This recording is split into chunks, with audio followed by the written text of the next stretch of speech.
Macitizens emunyika yeNamibia panguva inoi vakajamuka pamusoro pechiitiko chatoona kuti havasi kufara nethe interference yakaita vakomana vethe ruling party mapose avo.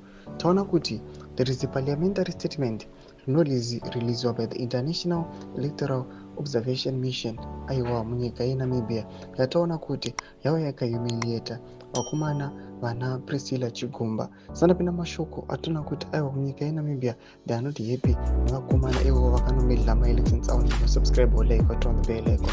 Tipinda panapa pahende ikozwa vanoposta this picture vari kuratidza marepresentatives e-International Electoral Observation Mission vachipresenta munyika yeNamibia. Panapa nekozwa muda wanyora vachiti Executive Person Justice Priscilla Chigumba, who is also the SADC chairman of electoral boards, was humiliated in Namibia after fraudulent elections by NEC of Namibia.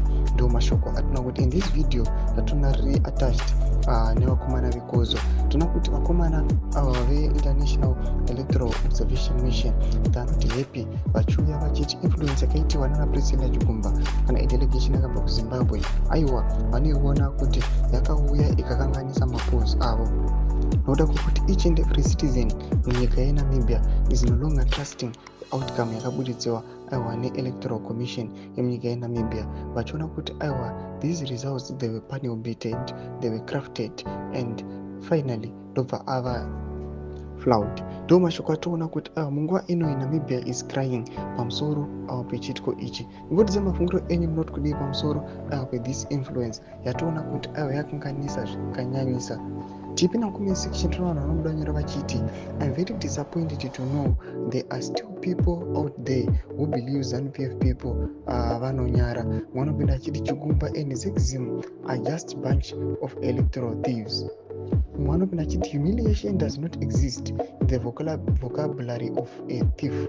Even if you tell Chigumba or other ZANU-PF goons to walk naked pomnangagwa they will. Ndo mashoko anobuda achitaugwa toona kuti vanhu aiwa vakanyasa kutsamwa pamusoro pechitiko ichi.